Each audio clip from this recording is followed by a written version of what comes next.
A lot of this isn't going to make sense to you, and I'm sorry about that. I'm just gonna start at the beginning, with the house.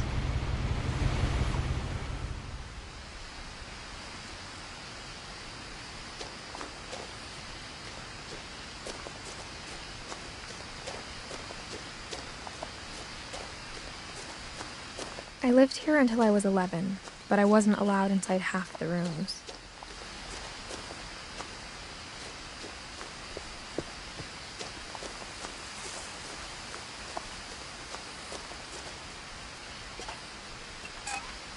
Inside the mailbox were bills from 7 years ago, marked urgent, open immediately.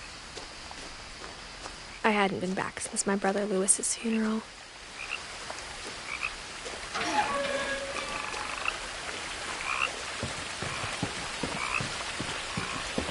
In her will, my mother left me a key, but didn't tell me what it unlocked.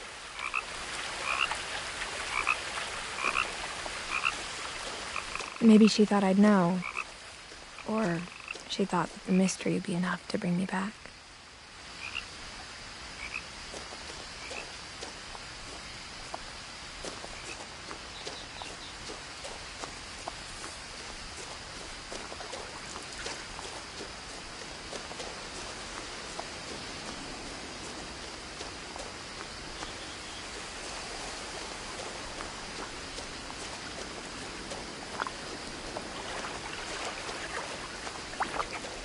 The truth is, even after I inherited the house, I never thought I'd come back to it.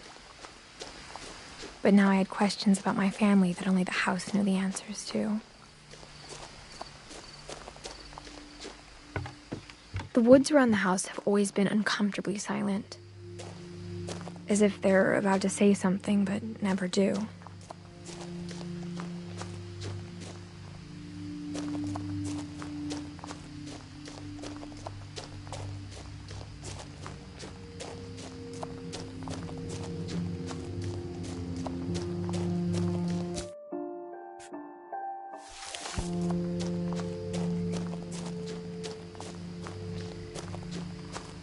The house was exactly like I remembered it, the way I'd been dreaming about it.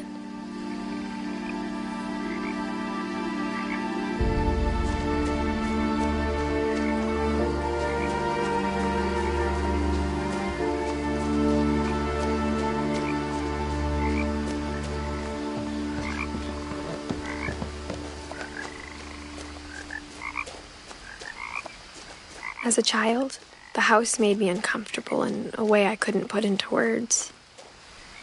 Now, as a 17-year-old, I knew exactly what those words were. I was afraid of the house.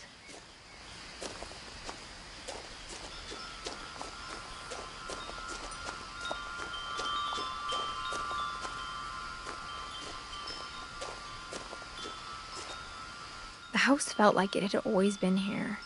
Even the swing set was older than my mother.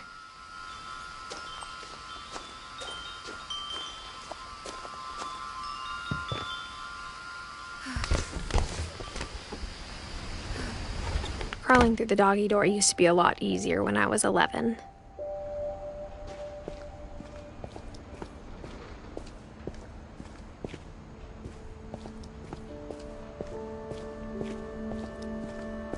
For the first time in years, I felt like I was home.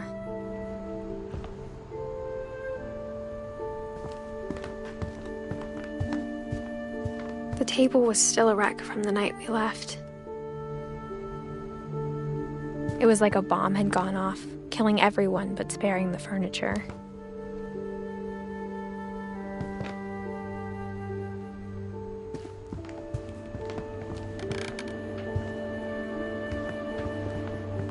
My mom was the only one of us who could imagine Great-Grandma Edie living in a nursing home.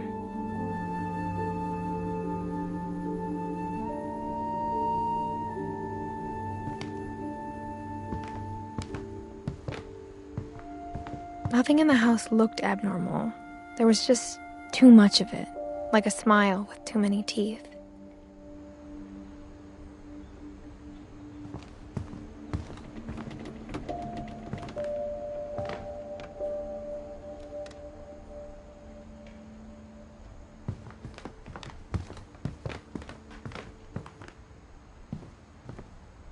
Mom always told me to stay out of the basement, so I wasn't too surprised when the key didn't fit.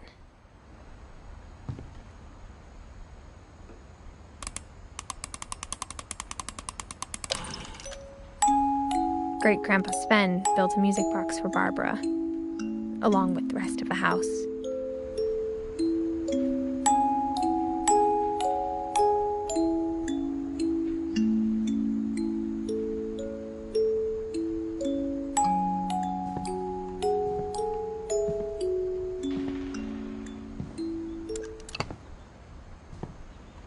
A lot of things got left behind in the whirlwind of that last night.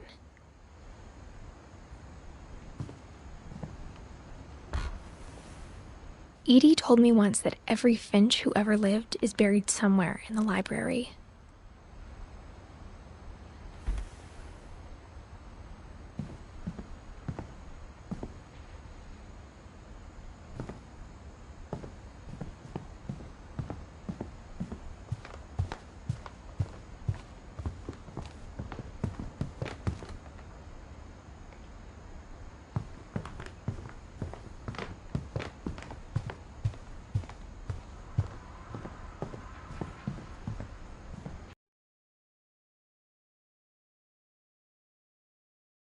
Bedrooms.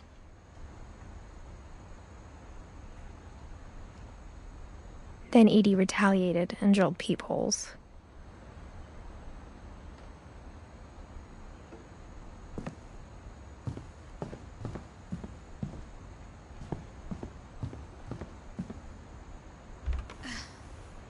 Molly always seemed like a girl I could imagine being friends with, if she hadn't died in 1947.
Whenever people ask me about my family, the first thing they always want to know about is Barbara.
My Grandpa Sam spent 7 years sharing a room with his dead brother, Calvin.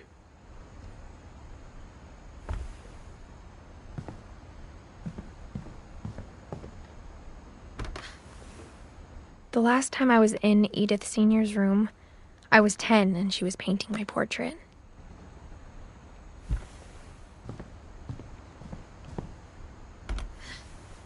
As a kid, I just assumed every house had peepholes and sealed rooms you weren't allowed inside of.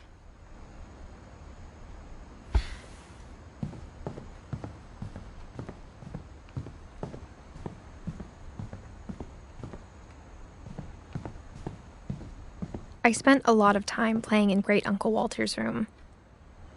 I think my mom sometimes regretted not sealing it up.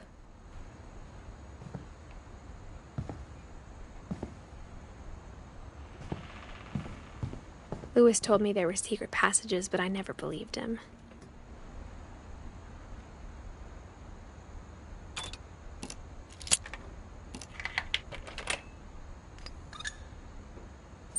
Turns out, my mom was really good at keeping secrets. Now it was time to find out what my mom had been afraid of.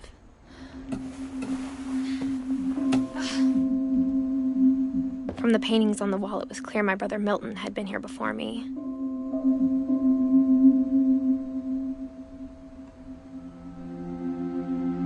Reading this, maybe it sounds like I had a plan. But I had no idea what was behind that door.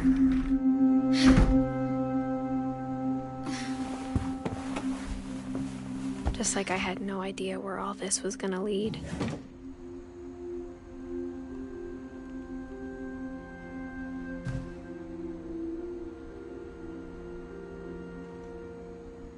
I grew up looking at Molly's room through the peephole. Molly's gerbil had a tiny bedroom with its own even tinier gerbil cage.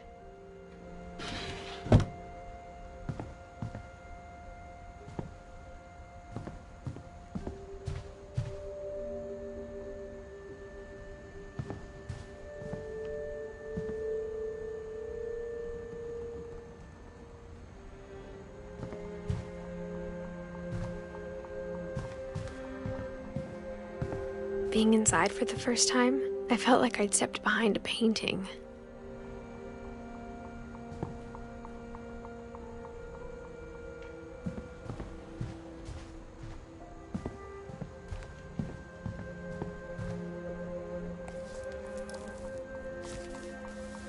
December 13th, 1947.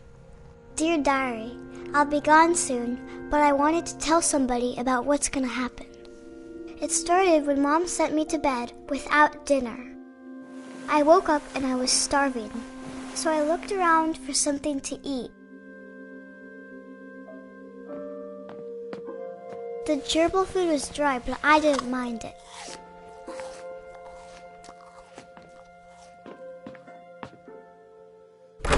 Mom, can I come out now? Sweetheart, it's late. Go to sleep.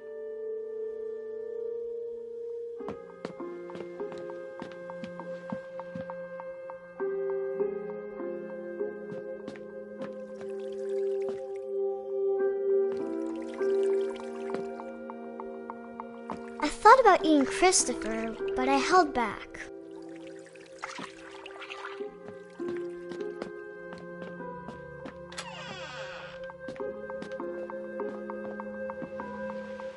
I ate a lot of things that night.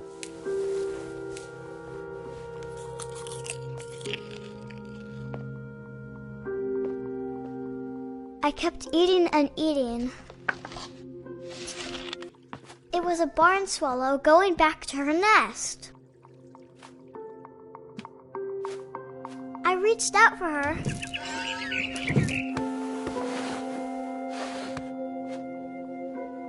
And suddenly,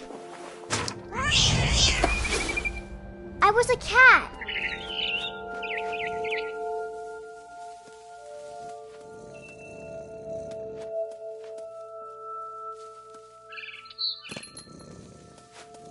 I tried to be quiet, but the bird was really scared.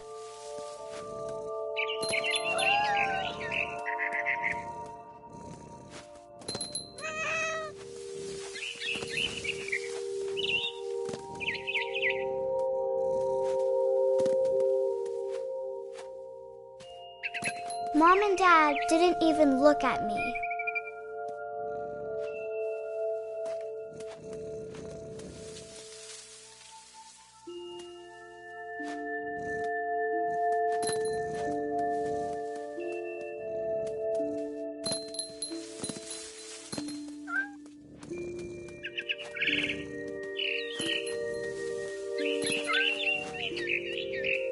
I jumped and I almost got her.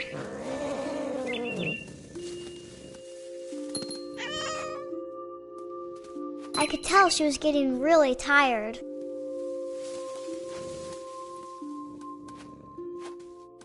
Now I was up in the big tree. I promised Dad I wouldn't climb it anymore. All I cared about was eating that mama bird. I gobbled her up. And suddenly, I was an owl. First, all I heard was the wind. Then I heard little teeth nibbling in the grass.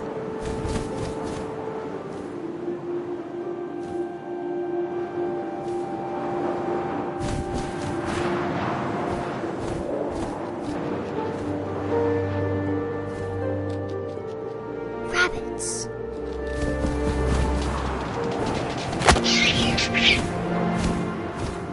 I imagined his face looking up and seeing mine through my talons. I swallowed him up, and I didn't chew one bit. Then I flew off to find something bigger.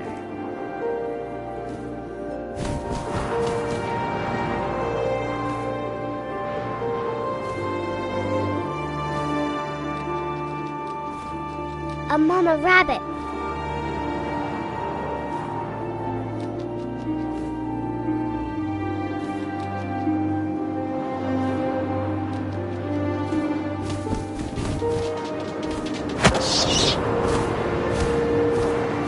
She was almost too big to carry.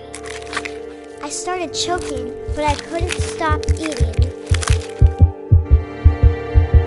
And suddenly, I was a shark.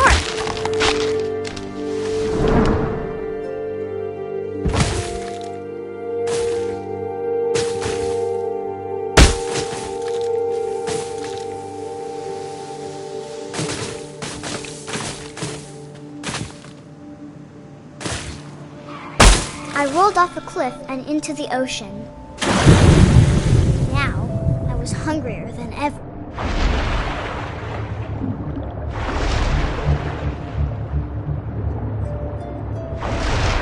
I wanted fat, juicy seals.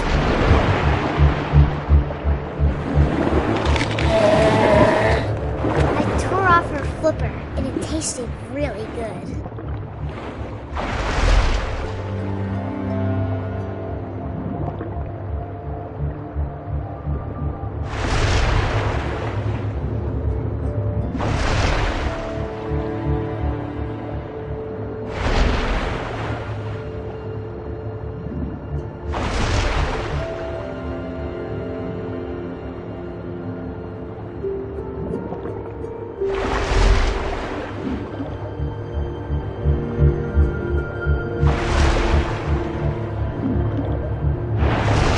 Grabbed on tight. When I was so hungry, I jumped out of the water. When I opened my eyes, everything had changed.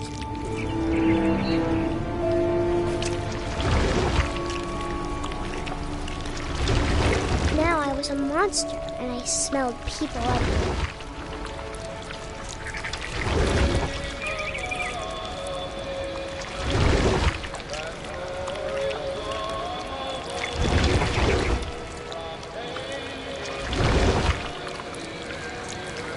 I was big, but I moved real quiet.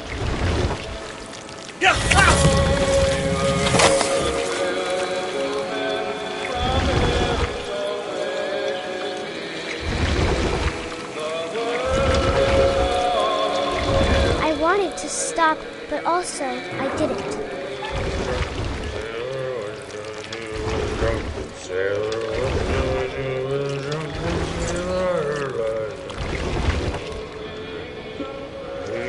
Belly was rusty, razor, his belly was rusty, razor, his belly was rusty, razor.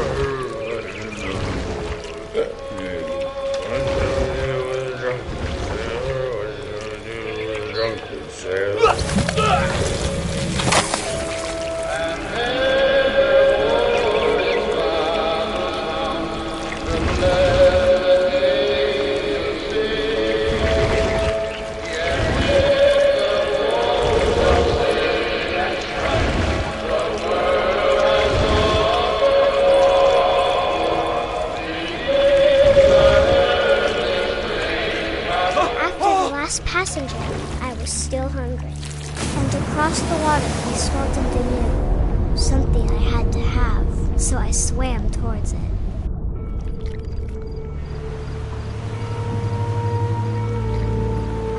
I slithered onto the sand, and the good smell went into an old pipe.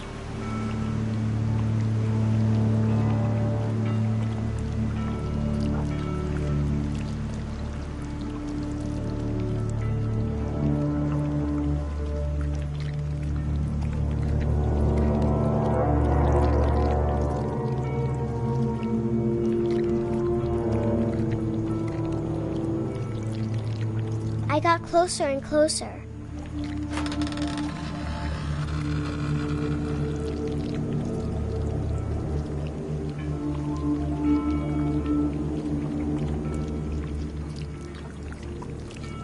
All of my stomach started growling. And suddenly, I was me again. I held my breath for a long time, but I couldn't hear anything. I think it's waiting for me to fall asleep. But it's not going to wait much longer. It needs to feed, and we both know I will be delicious.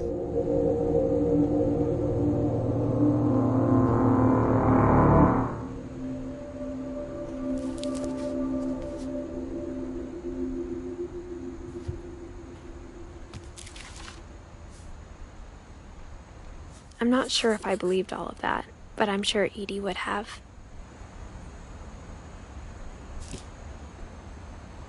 I got the sense Edie had spent a lot of time here, before my mom sealed the doors.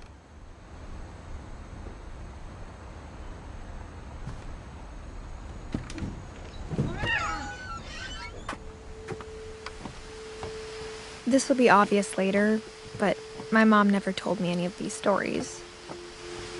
Edie would have, but Mom didn't like bringing up the past. Though, when we adopted a stray kitten, she was the one who named it Molly.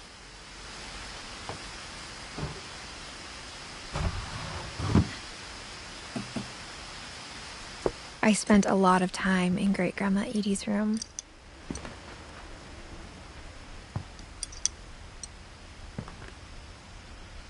We got along, and it was a good place to hide from my mom. When Edie told people Sven was killed by a dragon, she could also have said he was building a dragon-shaped slide that collapsed. She could have, but she didn't.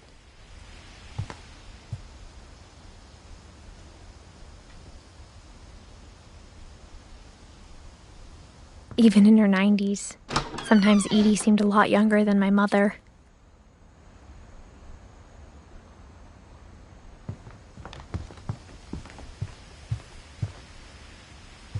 Louis died a week before we left, but Edie had already started to memorialize him.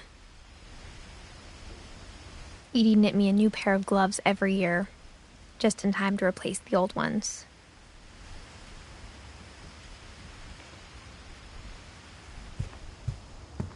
Her room was like a museum. For 500 years, the Finches have been famous throughout Norway for their fortune. And misfortune.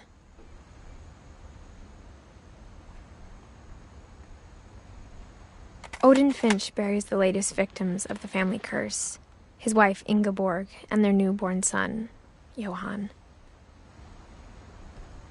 On January 7th, 1937, he set sail with his family and his house, hoping to leave the curse behind. But 40-foot waves off the coast of Washington send the house and Odin to the bottom of the sea. Odin's daughter Edie, with husband Sven and baby Molly, step ashore on their new home, Orcas Island. Odin Finch is the first to be buried in the new family cemetery.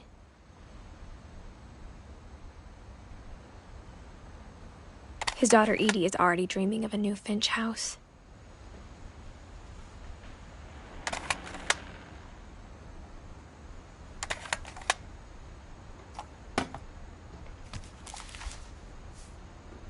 Whatever's wrong with this family, it goes back a long ways.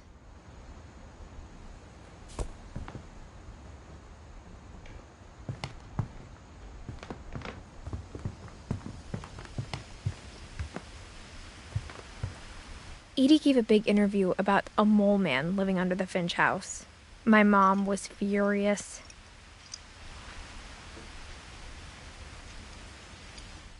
I hadn't thought of myself as Edith Jr. for a long, long time. One summer, they evacuated the island, but Edie refused to go. For a few weeks, she was a celebrity.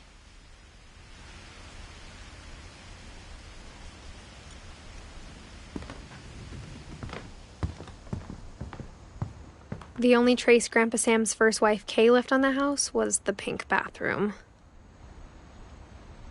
It was a pretty big trace.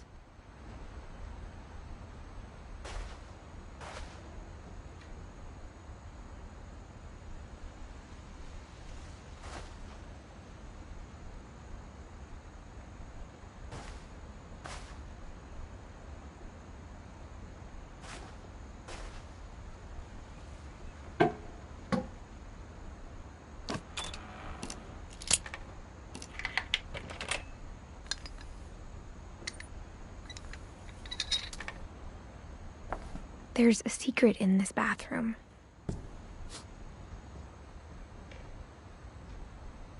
It's in the last place you would look. It isn't in the cupboard.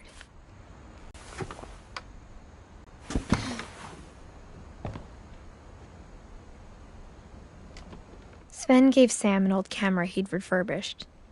He never put it down.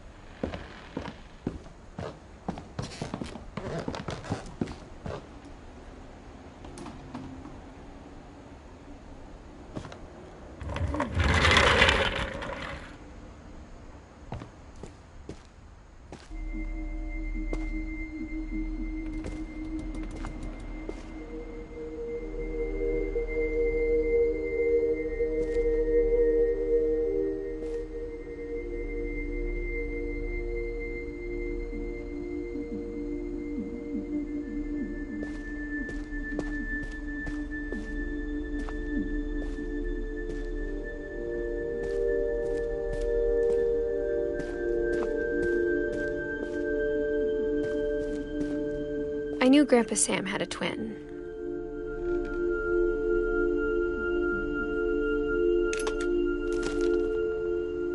And that he never talked about him.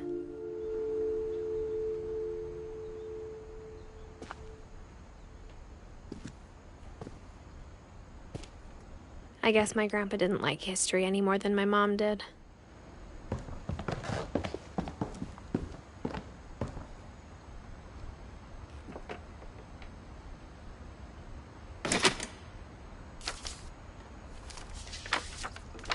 How I Want to Remember My Brother by Sam Finch.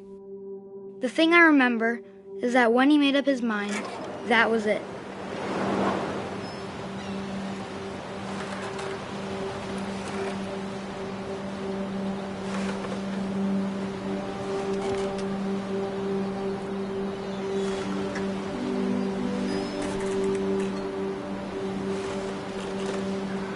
My brother said he'd die before he ate another mushroom, and he did.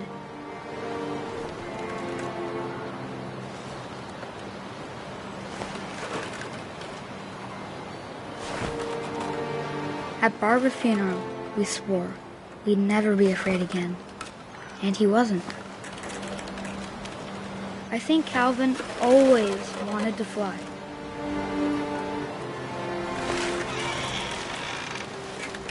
Sam! Calvin! Get up!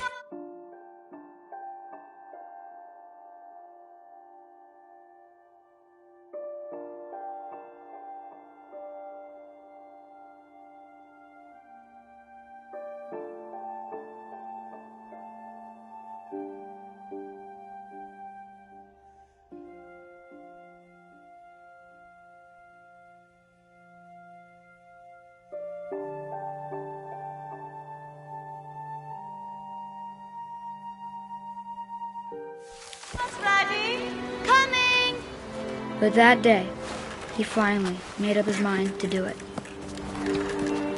I told him going around was impossible. Maybe if I hadn't said that,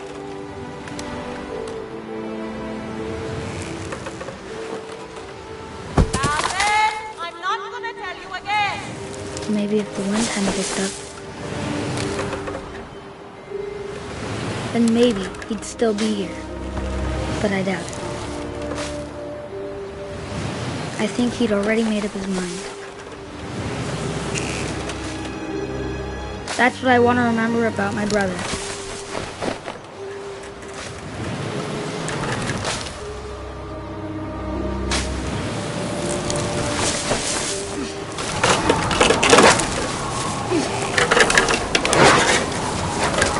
The day he made up his mind to fly.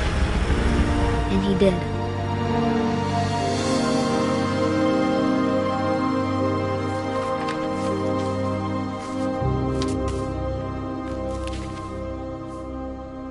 Calvin's story felt strangely familiar. When I was younger, I remember trying to do the exact same thing.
After the funeral, Edie roped off Calvin's half of the room.